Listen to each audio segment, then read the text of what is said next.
History 1. I don't tell this story often.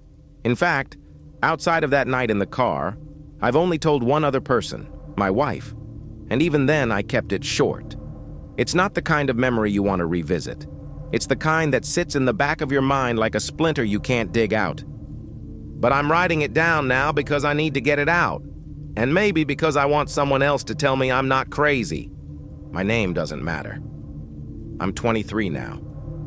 This happened when I was 16, in my dad's house on the outskirts of Atlanta. And it started, as these things always do, on a perfectly normal day. My dad had a cousin, my second cousin technically, named Marcus. We hadn't seen him in years. He was a long-haul truck driver, the kind of guy who disappeared for months at a time and then showed up unannounced. That summer he was passing through town, and my dad, ever the opportunist, tried to recruit him for a construction job he was working downtown. I was on the couch, half watching a Braves game, when Marcus walked in. He was taller than I remembered, lanky, quiet. He had the kind of eyes that looked at you a second too long, like he was always reading something. My dad made his pitch. "Come on, man. I'll pay you cash. It's good money." Marcus shook his head. "Can't do it, man. Rig's waiting on me. I'm just passing through." My dad shrugged. "Well, at least stay for dinner. Stepmom's making that casserole you used to like." Marcus checked his watch. It was late afternoon. He looked at me, then back at my dad. "All right," he said. "I could eat." Stepmom was already at the store. She came back 20 minutes later, flustered, holding a bag of groceries. "I forgot the cream of mushroom," she announced. "The whole casserole is ruined without it." My dad grunted. He was deep in the game. Marcus stood up. "I'll go." "It's fine." I practically launched myself off the couch. "Can I go, please? I'll be quick." My dad waved us off without looking away from the TV. Yeah, don't take forever." The ride to the store was short. Marcus was quiet, just nodding along to some country station on the radio. We grabbed the soup and a pack of gum. It was on the way back, under the flickering yellow streetlights, that I finally said what had been eating at me for a week. "Hey, Marcus." I kept my eyes on the road. "Can I tell you something weird?" He glanced at me. "Shoot." "You gotta promise not to tell my dad." "I promise." I told him about the PlayStation. It started simple. I'd been sneaking downstairs after everyone went to bed, just to play. Nothing crazy. But about a week ago, something changed. I was in the middle of a mission, some shooter game, when I got this feeling. You know the one. The primal chill that runs up your spine when you realize you're not alone. I was sitting with my back to the hallway. I never kept my back to an open space, but that night I forgot. I turned around. There was something in the doorway. It wasn't a person. It was a shadow, but not a normal shadow. It was dense, thick. It absorbed the light from the kitchen. It was tall, way taller than my dad, and it was just standing there, watching. I froze. I couldn't move. I couldn't breathe. Then I blinked, and it was gone. I told myself it was my imagination. I turned all the lights on, played for another hour, and went to bed. But then the potty training toy started going off. My little brother was 3. He had this frog potty trainer. You know the kind, a plastic frog with a sensor pad. When he peed, it played a little song. Cute, right? Except at 2 a.m., the frog started singing. I crept to the bathroom. The door was open. The light was off. The bathroom was empty. The pad was bone dry. I went back downstairs, The frog sang again and again, 3 times that night. I checked every time. Nothing. No one. Just a plastic frog singing to an empty room. By the time morning came, I was exhausted. But I told myself it was nothing. Just faulty batteries. Just a kid's toy glitching. I was wrong. Marcus didn't interrupt. He just nodded, his knuckles white on the steering wheel. The next night, I said, was worse. I told him about that Tuesday. School was normal. Dinner was normal. Everything was normal. But I couldn't sleep. I tossed and turned for hours. When I finally drifted off, it felt like I only slept for minutes. I woke up at exactly 2:17 a.m. The red numbers on my clock radio were burned into my memory, and I knew instantly that I wasn't alone. I was lying on my left side, facing the wall. The blanket was pulled up to my shoulder.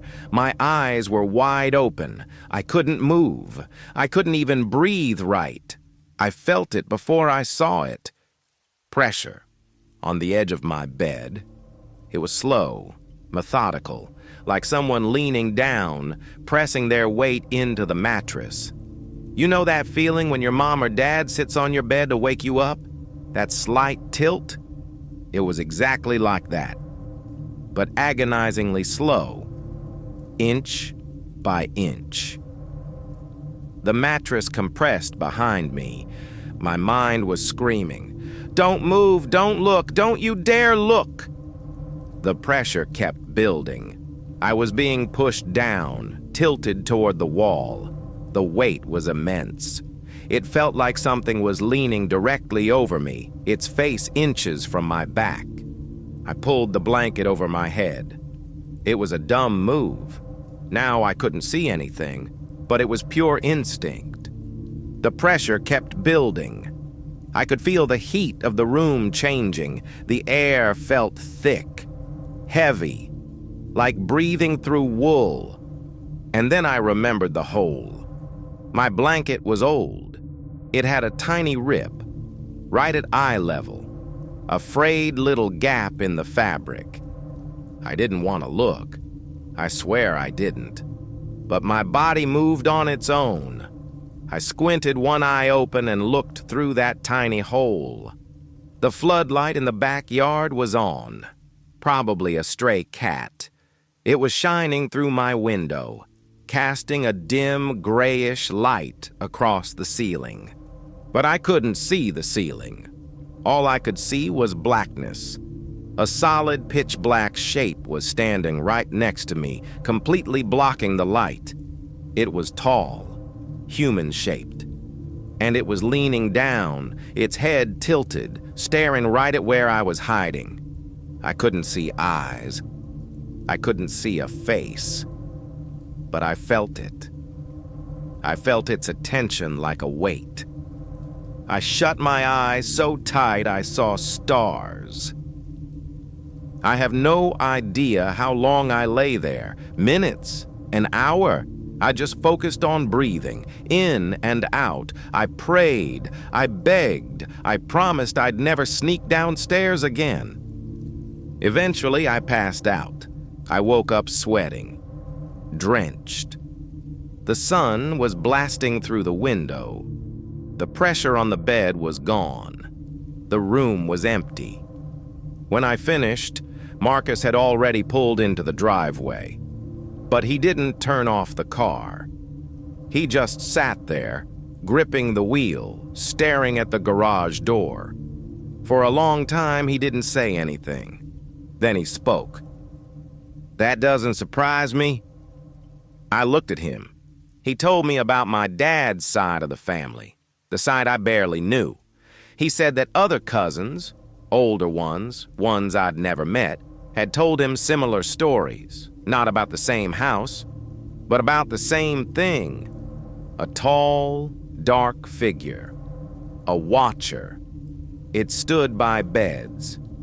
It watched children. It wanted you to look at it. Your dad ever tell you about the house he grew up in? Marcus asked. I shook my head. No, he wouldn't. Marcus rubbed his face. He looked tired, old. I'm not going to tell you what it is because I don't know. Maybe it's nothing. Maybe it's just a family story that freaks everyone out. He turned to me. His eyes were dead serious. But here's what I know. Don't taunt it. Don't make fun of it. And whatever you do, don't speak to it. Don't acknowledge it. Just ignore it. Pretend it's not there. That's the only thing that works. That's the only thing that keeps it away. He started the car. Be careful, all right? We went inside. Stepmom was annoyed we took so long. My dad asked if we got lost. Marcus just said, "Traffic," and sat down to eat. He left that night.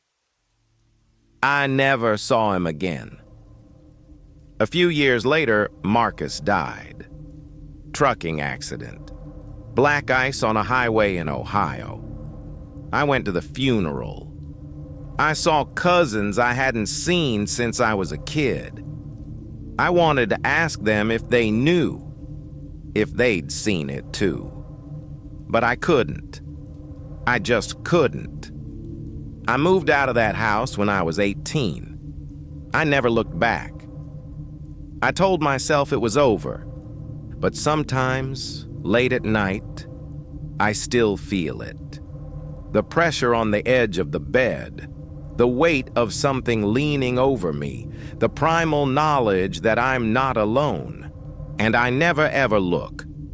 I'm writing this because I need someone to know, and because I have a son now.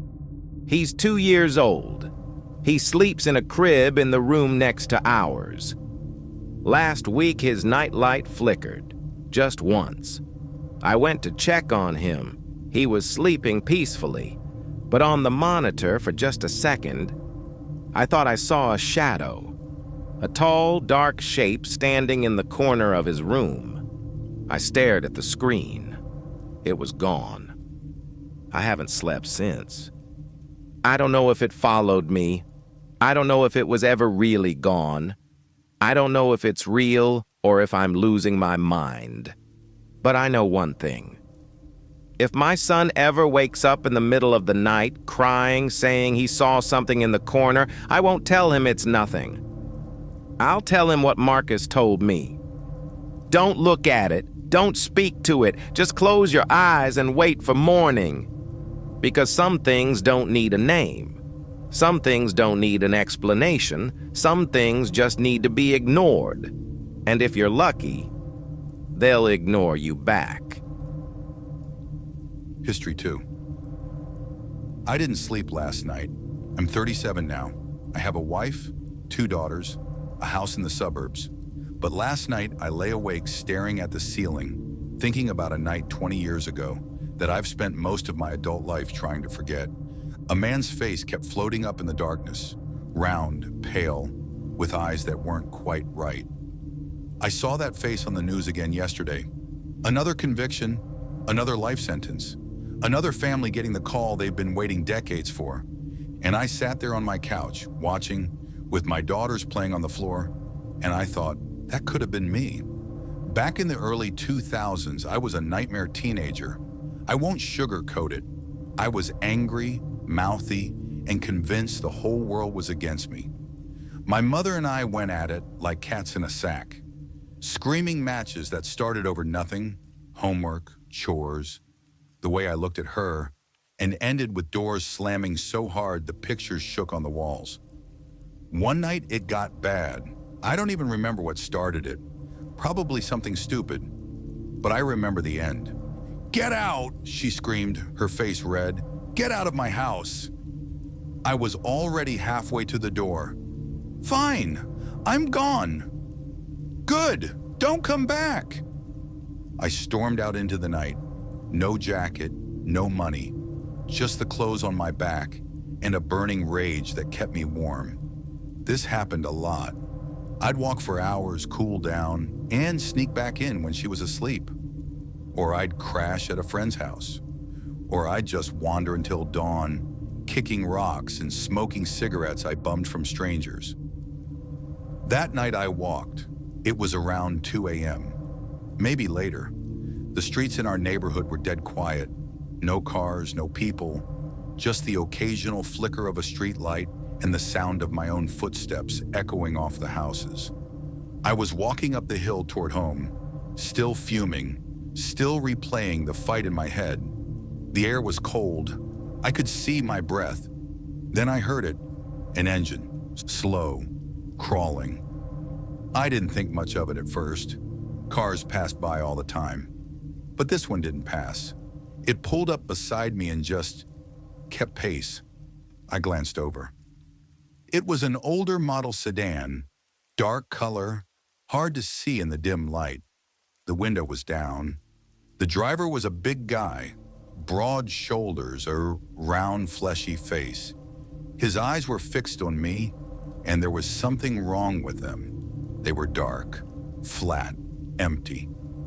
He said something. I couldn't quite hear it over the engine. I kept walking. The car crawled beside me for another 30 seconds, then pulled ahead and stopped right in front of me. I had to walk past it to keep going up the hill. As I approached the passenger door, the driver leaned over and said, clear as day, "Oi, I want to talk to you." Now here's the thing, I was used to this. Dirty old men harassing teenagers was normal in those days. Catcalls, weird comments, guys in vans offering rides. It happened all the time. My usual response was a middle finger and a piss off, pervert. But that night, something stopped me. Every hair on my body stood up. Not figuratively, literally. My arms, the back of my neck, my scalp. It was like my body knew something my brain hadn't caught up to yet. I didn't look at him. I didn't respond. I just power walked past that car like I hadn't heard a thing. Stared straight ahead, focused on the sidewalk, focused on breathing. My heart was hammering. I heard his engine rev. He sped past me, tires screeching, and then I saw his brake lights flare as he swung the car around in a sharp U-turn. He pulled up next to me again. This time I was on the driver's side. I backed up 2 steps, then half ran across the road, putting distance between us. I could see my house up ahead, maybe 100 yards. It felt like 1,000. He floored it again, spun the car around, aggressive this time, fast, angry. The tires squealed. He braked hard just a few feet ahead of me, and I saw his door swing open. He was getting out. I didn't think, I just moved. I sprinted back across the road, down the neighbor's driveway, and along the side of our house. We had a side door set back in a little alcove, totally dark, totally hidden from the street. I threw myself into that space, pressed my back against the cold wood, and fumbled for my keys. My hands were shaking so bad I couldn't get the key in the lock. I heard his car creep up the street, heard it stop at the top of the neighbor's driveway, heard a car door open, then footsteps. He was coming down the driveway. I squeezed deeper into that alcove, pressing myself into the shadows, trying to become invisible. The key was in my hand. I didn't dare move it. Through the gap in the hedge, I saw him. He was big, bigger than I'd realized. Broad shoulders, thick neck, waddling slightly as he walked. He stopped at the edge of the neighbor's lawn and peered into the darkness behind the hedges, scanning left and right. I stopped breathing. He stood there for what felt like an eternity. 10 seconds? 20? Long enough for me to memorize every detail of his silhouette. The round head, the thick torso, the way he stood completely still, like an animal listening for prey. Then slowly he turned and walked back to his car. The door slammed, the engine revved, and he drove away. I waited 5 more minutes before I even tried the key again. When I finally got inside, I leaned against the door and slid down to the floor, my whole body shaking. My brother was in the kitchen getting water. He saw me, pale as a ghost, and asked what happened. I told him, the car, the guy, the chase, the hedge. He laughed.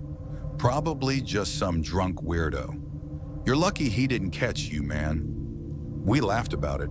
Teenagers, right? Nothing phases us.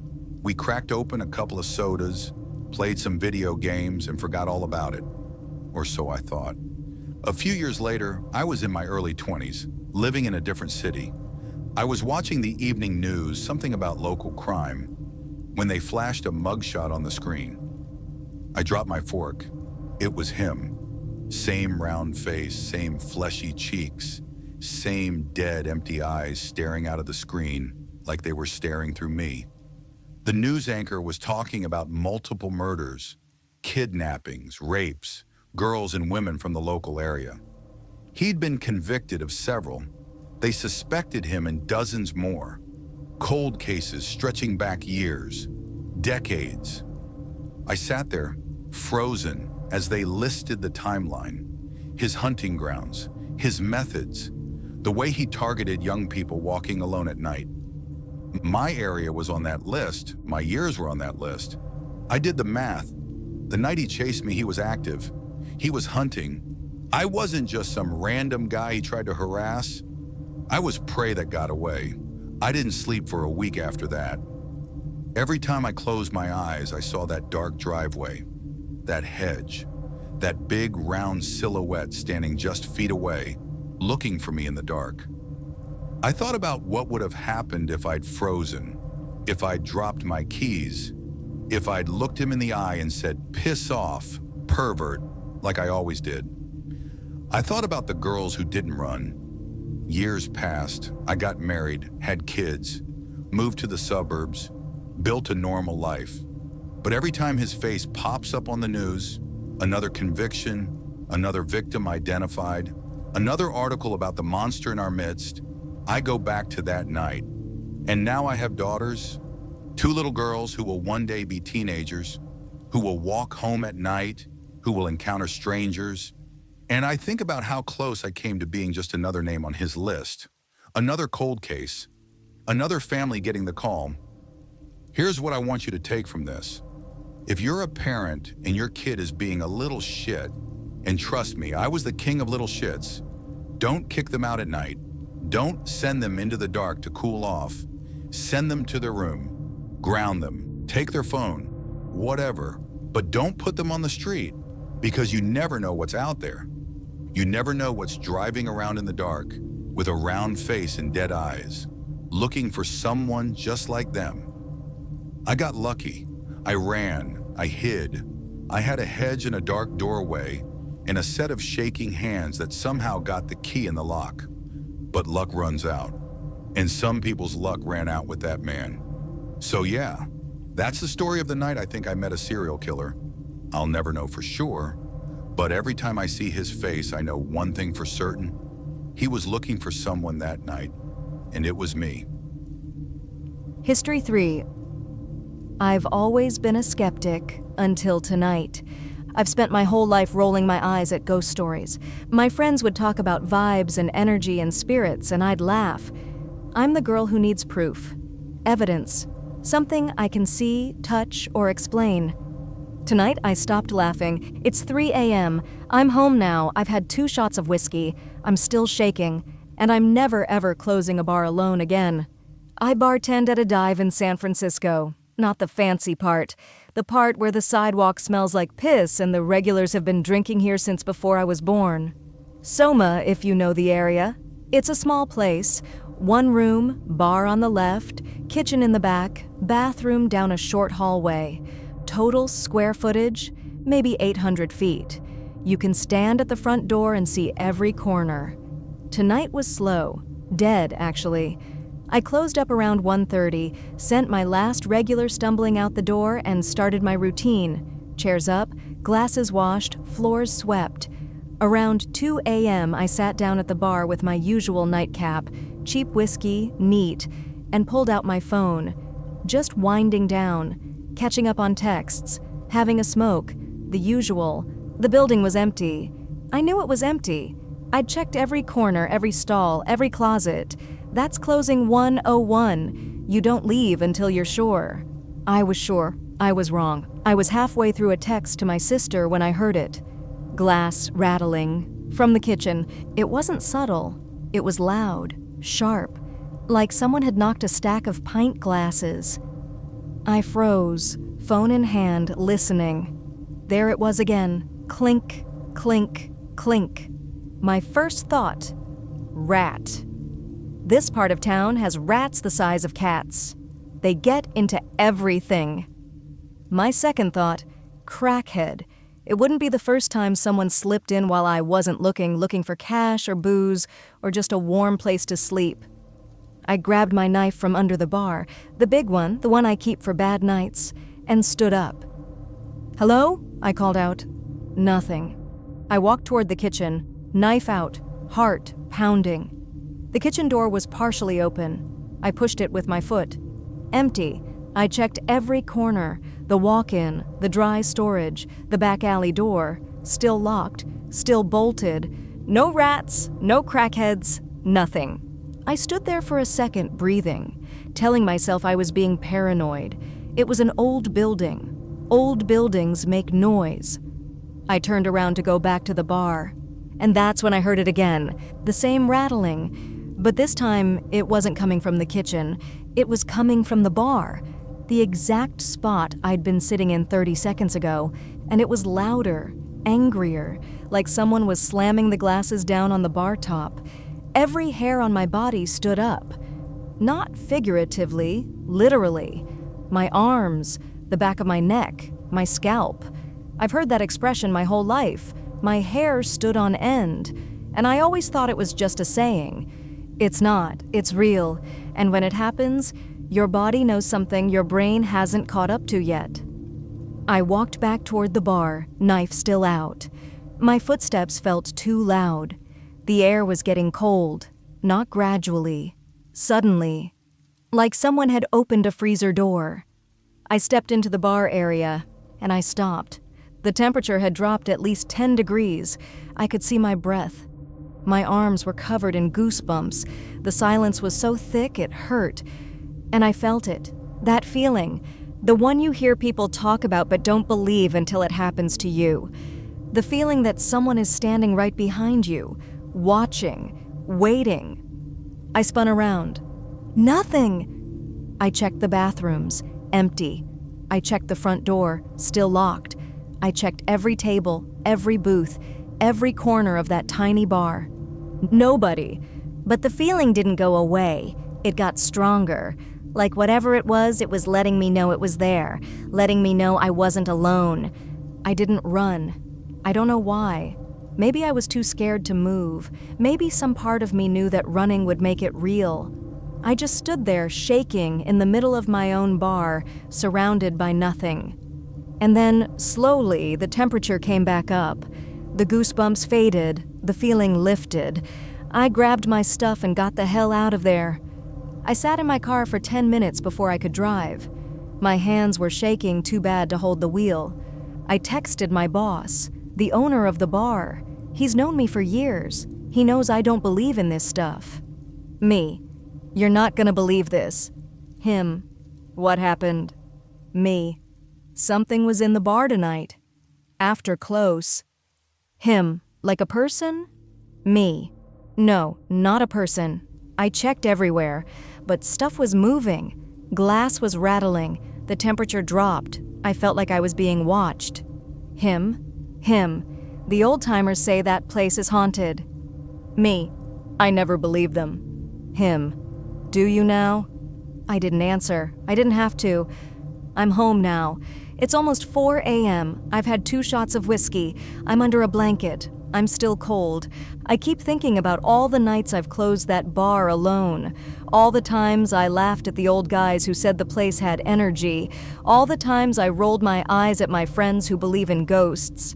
I'm not laughing anymore. I don't know what was in that bar tonight. I don't know if it was a ghost or a spirit or something else entirely. I don't know if it was good or bad or just there. But I know one thing for certain. I am never closing alone again, and I will never ever say I don't believe, because tonight something believed in me. So yeah, that's the story of how I stopped being a skeptic. If you're reading this and rolling your eyes, I get it. I was you 24 hours ago. But next time you're alone in a dark room and the hair on your arm stands up for no reason, don't ignore it. Whatever it is, it knows you're there, and it wants you to know it too. History 4. I don't know if I need a doctor or a priest. That's not a joke, that's not a dramatic Reddit line. I'm sitting here at 3 a.m., blankets pulled up to my chin, typing this on my phone because I'm too scared to close my eyes. My name is irrelevant. I'm 24. I live with my boyfriend in a townhouse built in the 1920s. Old house, creaky floors, weird layout, the usual. But for the past 2 months, something has been off. And 3 nights ago, something got into bed with me. It started small. The kind of thing you explain away. I'd be falling asleep, and I'd see a shape in the corner of the room. Human-shaped, dark, just standing there. I'd blink, and it'd be gone. I'd wake up in the middle of the night and see one standing by the dresser or near the door, just watching. I told myself it was sleep paralysis, hypnagogic hallucinations. I Googled it. It's normal. Your brain does weird things when you're transitioning between sleep and wakefulness. I wasn't scared. I was rational. Then they started showing up during the day. Brief glimpses, a figure near the stairs, a shape in the bathroom doorway. I'd turn my head and it'd disappear, like a trick of the light, like my eyes playing games. I told my boyfriend. He said the house was old. Old houses settle. Old houses make shadows. I wanted to believe him. I don't believe him anymore. My boyfriend was supposed to stay at his parents' house that night. He had something early in the morning, some family thing, and it made more sense for him to crash there than to drive back at 2 a.m. I kissed him goodbye around 8 p.m. Text me when you get there, I said. He did. 8:47 p.m. Home safe. Love you. See you tomorrow. I went about my night, watched TV, ate leftovers, scrolled my phone. Normal stuff. Around 11, I got ready for bed, brushed my teeth, changed into my pajamas, climbed under the covers. I was half asleep when I heard it. Footsteps on the stairs. Slow, deliberate, coming up. Then a voice, quiet, mumbling, like someone on the phone. It sounded like him. It sounded exactly like my boyfriend. My brain, foggy with sleep, didn't question it. He must have decided to come home after all. Changed his mind. Forgot to text me. I heard the curtain move. We have a curtain instead of a door. Old house, weird layout. And I heard it slide open. Then I felt the bed dip behind me. Weight, pressure, someone crawling in. Then an arm around my waist. Warm, heavy, real. I sighed, half asleep, and relaxed into it. He was home. It was fine. And then, like a slap, I woke up. He wasn't supposed to be home. He was at his parents' house, 45 minutes away. He wouldn't just drive back without telling me. He wouldn't crawl into bed without saying anything. That wasn't him. That wasn't him. I stopped breathing. The arm was still there, heavy on my waist, warm, too warm, like fever warm. I was facing the wall, staring at the paint, too scared to move, too scared to breathe. My mind was screaming, roll over, look, fight, run. But my body wouldn't move. I could feel it behind me, the weight of it, the shape of it. It was big, taller than my boyfriend, broader, and it was breathing. I couldn't hear it, but I could feel it, the rise and fall, the presence. I lay there for what felt like forever, 30 seconds, a minute. Time doesn't work right when you're that scared. I decided I had to do something. I counted to 10 in my head, then 20, then 30, trying to build courage. Then I swung my arm back as hard as I could. My arm hit nothing. The weight behind me vanished instantly, like it was never there. The bed shifted back. The warmth disappeared. I scrambled out of bed, hit the light switch, and spun around. Empty. The room was empty. I checked the closet. Empty. The bathroom. Empty. The hallway. Empty. The front door was still locked. The back door was still locked. Every window was closed. He wasn't here. He was never here. But something was. I called my boyfriend at 2 a.m. He answered, groggy, confused. "Are you okay?" "No," I said. "Something was in the house." He drove home. 45 minutes. He checked everything, found nothing. He held me while I shook, told me it was a nightmare, sleep paralysis, a bad dream. I wanted to believe him, but I know what I felt. I felt an arm around my waist. I felt breath behind my neck. I felt weight on the bed. That wasn't a dream. Since that night, things have gotten worse. I see them during the day now. Brief flashes. A figure standing at the top of the stairs. A shape in the bathroom mirror. Something dark near the bedroom door. I turn and it's gone. Every time. My boyfriend doesn't see them. He thinks I'm stressed, losing sleep, letting my imagination run wild. But I know what I see. They don't move when I look directly at them. They don't speak. They just stand there, watching. And they always look wrong, distorted, like people but not people. Like something wearing a person's shape but not getting it quite right. The worst part? Sometimes I catch them in the corner of my eye, and they're closer than they were before. I don't know what to do. I'm not on medication. I'm not under unusual stress. Nothing has changed in my life. I'm healthy. I'm sane. At least, I think I'm sane. But sane people don't see figures in their house. Sane people don't feel arms around them in empty beds. I'm planning to see a doctor. I don't have a primary care provider right now, but I'm working on it. I need to rule out the medical stuff. Brain tumor, seizures, something explainable. But a small part of me is terrified the doctor won't find anything. A small part of me is terrified it's real. I'm typing this from bed. Blankets pulled up, lights on, back against the wall. My boyfriend is asleep next to me. Real, solid, warm. But I can't shake the feeling that we're not alone. Every time I close my eyes, I feel that arm around my waist, that warmth, that presence. I don't know if this is a ghost, a demon, a hallucination, or something else entirely. But I know one thing. If you live in an old house and you start seeing things out of the corner of your eye, don't ignore it. And if you ever feel something crawl into bed next to you and you know you're alone, don't swing. Just run. Because whatever it was, it wanted me to know it was there. And now I know. I just don't know what it wants next. So, that's it. 4 stories. 4 people. 4 nights they'll never forget. The shadow that stood over a teenager's bed.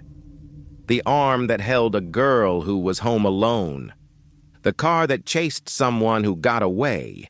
And the bartender who will never close alone again. Now here's my question for you. Which story got to you the most? The one that made you check over your shoulder? Drop the number in the comments. I want to know. And here's another question. Do you believe in the paranormal? In ghosts, spirits, something we just can't explain? Maybe you have your own story. The one you don't tell at parties.